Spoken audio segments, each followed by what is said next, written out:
Hi hello నమస్తే welcome back to our YouTube channel Varada Vani అప్పు వాడు ఆగేలా లేడుగురు. So guys, welcome back. ఇప్పటి వరకు మనం 6 ప్రెడిక్షన్స్ అయితే ఇచ్చాం. 6 out of 6 పర్ఫెక్ట్గా వచ్చాయి. సో ఇప్పటివరకు ఎవరైనా సబ్స్క్రైబ్ చేసుకుపోయి ఉంటే please to subscribe. So like చేయకుండా కంటెంట్లోకి వచ్చేద్దాం. నిన్న ఆర్ఆర్ వర్సెస్ కేకేఆర్ మ్యాచ్ జరిగింది.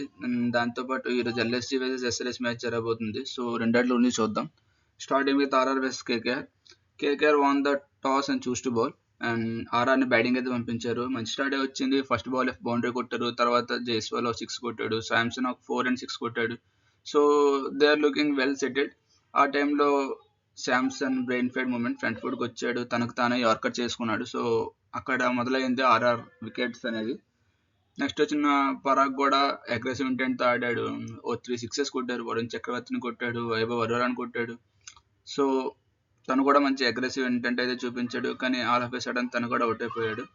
అండ్ నెక్స్ట్ వచ్చిన నితీష్ రాణా కానీ శాంసన్ మన జైస్వాల్ కానీ ఎవరి నుంచి కూడా పెద్దగా పెర్ఫార్మెన్స్ అయితే లేదు. లాస్ట్లో వచ్చిన ధ్రువజురలు కొద్దిగా స్లోగా ఆడి 28 balls 33 కొట్టాడు. అండ్ లాస్ట్లో వచ్చిన ఆర్చర్ 2 6తో స్కోర్ని 150 అయితే దాటించాడు. So this is what about Rajasthan batting. ఇంకా కేకేఆర్ బౌలింగ్కి వచ్చేసరికి ఈరోజు నరైన్ సమ్ నీగిల్స్తో ఇష్యూస్తో వల్ల ఆడలేదు. సో మొయిన్ అలీ వచ్చాడు. తను కూడా 2 వికెట్స్ తీసాడు. మంచి టర్న్ అయితే వచ్చింది. Varun Chakravarthy as usual 1 bad innings ఆర్సీబీతో. తర్వాత నిన్న కంబ్యాక్ అయితే ఇచ్చాడు. 2 వికెట్స్ తీసాడు 17 runsకి. So it's a good comeback from Varun Chakravarthy. మనం ప్లేయర్ టు వాచ్ అవుట్లో మాట్లాడుకున్నాం వరుణ్ చక్రవర్తి ఈరోజు ఖచ్చితంగా పెర్ఫామ్ చేస్తాడని. So he has done it. మిగతా బౌలర్స్ కూడా చెరో 2 వికెట్స్ తీసుకున్నారు. స్పెన్సర్ జాన్సన్ 1 వికెట్ తీసుకున్నాడు. So overall it is a team performance bowling విషయానికి వచ్చేసరికి. అండ్ బ్యాటింగ్ వచ్చేసరికి nothing to discuss about here. De Kock is incredible. Single హ్యాండెడ్గా మ్యాచ్ని అయితే గెలిపించాడు. Few cameos from Rahane and Angkrish Raghuvanshi. And de Kock made 97 of 61 balls and he just finished the match. RR బౌలింగ్లో కూడా Hasaranga wicket తీశాడు. ఇంకోటి సమ్ బౌలర్. ఇది ఆర్ఆర్ బౌలింగ్కి వచ్చేసరికి. సో ఈ మ్యాచ్ గురించి పెద్దగా డిస్కస్ చేయడానికి ఏం లేదు. And player of the match de Kock. సింపుల్గా మ్యాచ్ అయితే సింపుల్గా తేల్చేశారు కేకేఆర్. ఎటువంటి కాంపిటీషన్ కూడా రాజస్థాన్ ఇవ్వలేకపోయింది. సో రాజస్థాన్కి టోర్నమెంట్లో చాలా ఎదురు దెబ్బ తగిలింది. So Guwahati second home ground కింద అనుకున్నారు. అంటే వాళ్ళకి అక్కడ ఫ్యాన్ ఫాలోయింగ్ ఉంటుంది. రియాన్ పరాగ్ అక్కడ local boy. So he has huge fan following there. Next match table turn చేయాలని చూస్తారు. So let's look into it. And KKR కూడా బోనీ అయితే వచ్చింది. So this is what about yesterday's match. ఈరోజు మ్యాచ్ గురించి చూద్దాం. ఈరోజు మ్యాచ్ 7. ఈరోజు మ్యాచ్ వచ్చేసరికి SRH versus LSG. Venue report ఏమో రాజీవ్ గాంధీ ఇంటర్నేషనల్ స్టేడియంలో అవుతుంది హైదరాబాద్. పెద్దగా స్కోర్స్ గురించి చెప్పవసరం లేదు. ఎప్పుడెప్పుడు ఆ 300 కొడతారో అన్నట్టుంది. సో సాయంత్రం 7:30కే మ్యాచ్. లాస్ట్ టైం 3:30 అయింది. So it will be different.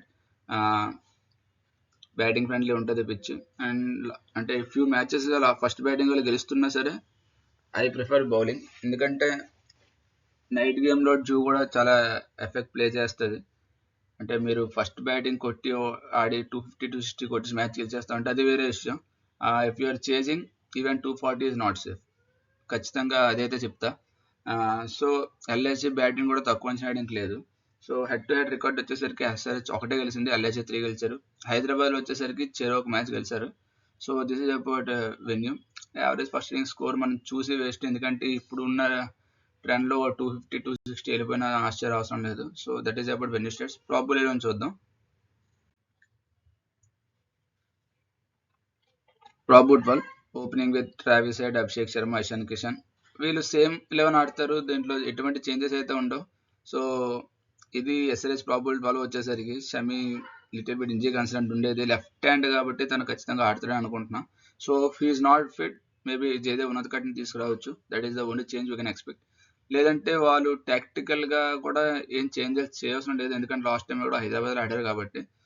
So in and out SRH last match ఆడిన ప్లేయింగ్ 11 తోటి వెళ్తారు. మేబీ మ్యాక్సిమం అదే ఉంటుంది. సో కేకేఆర్ మన ఎల్ఎస్జీ చూద్దాం. ఎల్ఎస్జీ ప్రాబబుల్ వాళ్ళకి వచ్చేసరికి బ్యాటింగ్లో ఎటువంటి చేంజెస్ ఎక్స్పెక్ట్ చేయట్లే. Markram, Mitchell Marsh, Pooran, Pant, Badoni, Miller.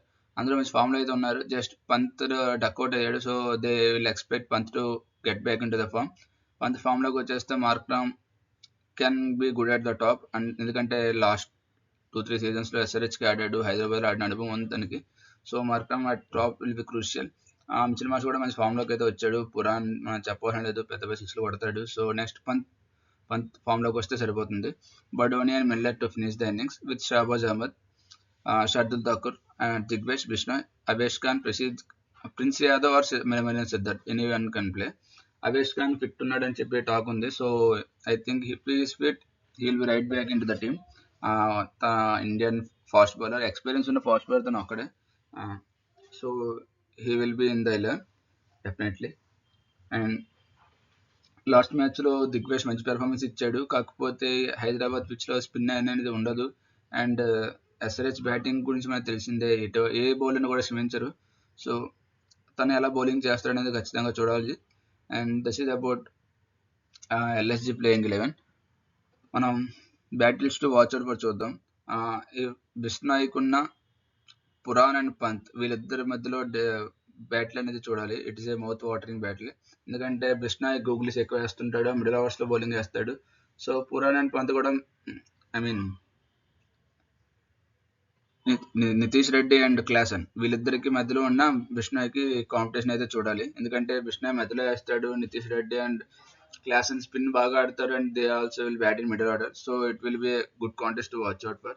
And ఇక్కడ Pooran, Pant, Mitchell Marsh aggressive bats ఉన్నారు కాబట్టి అక్కడ షమి ఎలా స్టార్ట్ చేస్తారనేది చూడాలి. తనతో పాటు ప్యాట్ కమిన్స్ మిడిల్ ఓవర్స్ని ఎలా కంటైన్ చేస్తాడో, లేదా హర్షల్ పటేల్ ఎలా ఫినిష్ చేస్తాడు. లాస్ట్ మ్యాచ్లో మంచి ఫినిషింగ్ ఇచ్చాడు హర్షల్ పటేల్. సమ్ 45-46 రన్స్కి వెళ్ళాడు, బట్ 2 వికెట్స్ తీసుకున్నాడు. 280 చేసి చేస్తున్నప్పుడు 40-45 రన్స్ ఇవ్వడం అనేది పెద్ద టాస్క్, అంటే అంత ఇబ్బందికరమైన విషయం కాదు. బాగానే వేసాడు బౌలింగ్. సో దట్ బ్యాట్లు ఆల్సో మంచి బ్యాట్లే. అంటే తను మిల్లర్కి కానీ, బడోనికి కానీ, పంత్ కానీ ఎలా వేస్తాడు, డెప్త్లో ఎలా కంట్రోల్ చేస్తాడని చూడాలి. సో మిడిల్ ఓవర్స్లో పంత్ ఎలా ఆడతాడని చూడాలి. ప్యాట్ కమిన్స్ కూడా లాస్ట్ మ్యాచ్లో ఎక్స్పెన్సివ్ అయ్యాడు, 4 overs 60 runs. సో తను ఎలా కంబ్యాక్ ఇస్తాడు, ఇవన్నీ కాంటెస్ట్ ఖచ్చితంగా చూడాల్సినవి. అండ్ 300 కొడతారా అనేది బిగ్ క్వశ్చన్ మార్క్. ఎందుకంటే ఎస్ఆర్హెచ్ ఫస్ట్ బ్యాటింగ్ వస్తే ఖచ్చితంగా కొట్టేలాగే ఉన్నారు వాళ్ళు. Right from the first ball నుంచి ఇంటెంట్ చూపిస్తున్నారు. వాళ్ళకి తోడు ఇప్పుడు ఇషాన్ కిషన్ తోడయ్యాడు. సో లాస్ట్ మ్యాచ్ 100 కొట్టాడు, మంచి ఫామ్లో ఉన్నాడు. సో తను ఆ ఫామ్ను కంటిన్యూ చేయాలని కోరుకుందాం. కాటేరమ్మ కొడుకులు అంటారుగా, సో ఆ విధంగా కొట్టుకెళ్ళిపోతున్నారు వాళ్ళు. ఇక్కడ ఎల్ఎస్జి బ్యాటింగ్లో కూడా ఎటువంటి తక్కువ అయితే లేదు. LSG batting top class batting ఉంది. మార్క్రమ్, మిచిల్ మార్ష్, పురాన్ అందరూ ఫామ్లో అయితే ఉన్నారు. మనం లాస్ట్ మ్యాచ్లో కూడా చూసాం, వైజాగ్లో ఒక స్టేజ్లో వాళ్ళు కూడా 250 కొట్టేలా కనిపించారు. కానీ మిడిల్ ఆర్డర్ ఫెయిల్ అవ్వడం వల్ల తగ్గిపోయింది స్కోరు. సో ఈ మ్యాచ్లో మిడిల్ ఆర్డర్ అనేది క్లిక్ అవ్వాలని కోరుకుందాం. So it will be a good battle between bat and bat. ఇక్కడ బౌలింగ్తో పెద్దగా పని ఉండదు అనుకుంటున్నా. సో ఏ టీం బ్యాట్ ఫస్ట్ చేసినా 240+ పక్కా ఉంటుంది అనుకున్నా. అండ్ చేజింగ్ అయితే ఖచ్చితంగా గెలుస్తారు ఈరోజు. లాస్ట్ మ్యాచ్లో ఫస్ట్ బ్యాటింగ్ ఏం గెలుస్తారు అనుకోవట్లేదు. ఎందుకంటే జూఫ్యాడ్ అని ఉంటుంది. సో 240-250 కొట్టినా సరే చేజింగ్ టీమ్ కొట్టే ఛాన్స్లే ఎక్కువ ఉన్నాయి. ఎందుకంటే రెండు టీమ్స్ కూడా బౌలింగ్ అంత స్ట్రాంగ్ అనిపించట్లే. అఫ్ కోర్స్ ఎస్ఆర్హెచ్ కొద్దిగా స్ట్రాంగ్ ఉంది, అంటే షమి, ప్యాట్ కమిన్స్ ఎక్స్పీరియన్స్ ఉంది, హర్షల్ పటేల్ ఆ డెత్లో వేయగలడు. బట్ ఈ ఫ్లాట్ డెక్స్ మీద ఎంత బౌలింగ్ అయినా సరే చిన్న 1 centimeter బాల్ అటు ఇటు పడినా సరే 6 boundaries వెళ్తుంది. So that is what about the probable ball. Player to watch out for obviously it is Puran నేను అనుకుంటున్నా. ఎందుకంటే పురాన్ తను ఉన్న ఫామ్లో అండ్ తను ఉన్న హిట్టింగ్ జోన్లో, అలాగే మన హైదరాబాద్ పిచ్ ఇచ్చే ఫ్లాట్నెస్కి తను ఖచ్చితంగా player to watch out for. తన నుంచి బిగ్ రన్స్ అయితే ఎక్స్పెక్ట్ చేస్తారు ఎల్ఎస్జి మేనేజ్మెంట్. సో పురాన్ నుంచి అయితే మంచి ఇన్నింగ్స్ ఎక్స్పెక్ట్ చేస్తారు. And when it comes to SRH నుంచి ఖచ్చితంగా it is Travis head. Last మ్యాచ్లో కూడా 67 కొట్టాడు 30 balls. So they want him to continue that. ఈ రోజు నాకు తెలిసి ట్రావిస్ హెడ్ ఇంపాక్ట్ చేయాలనుకుంటున్నా. ఎందుకంటే మేబీ ఇక్కడ లెఫ్ట్ హ్యాండర్స్ ఎక్కువ ఉన్నారు కాబట్టి we can see few overs Travis Head అనుకుంటున్నా. Maybe it happens. So player to watch from SRH is definitely Travis Head for me. And ఈరోజు ప్రిడిక్షన్ వచ్చేసరికి ఇట్ ఈస్ 50-50. ఎవరు చేంజింగ్ వచ్చినా గెలిచే ఛాన్సులు ఎక్కువ ఉన్నాయి. కాకపోతే on paper and with the form of the current team I will go with SRH. ఎందుకంటే ఎస్ఆర్హెచ్ బౌలింగ్ కూడా కొద్దిగా స్ట్రాంగ్ కనిపిస్తుంది when compare to LSG. So this is what about prediction. So ఈరోజు నేను ఎస్ఆర్హెచ్ గెలుస్తుంది అనుకుంటున్నా. So this is what about today's topics guys. So ఇప్పటివరకు ఎవరైనా వీడియో చూసి ఉంటే దయచేసి సబ్స్క్రైబ్ చేయండి, లైక్ చేయండి, మీ ఫ్రెండ్స్కి షేర్ చేయండి. So thank you. This is what about today's video. Thank you guys.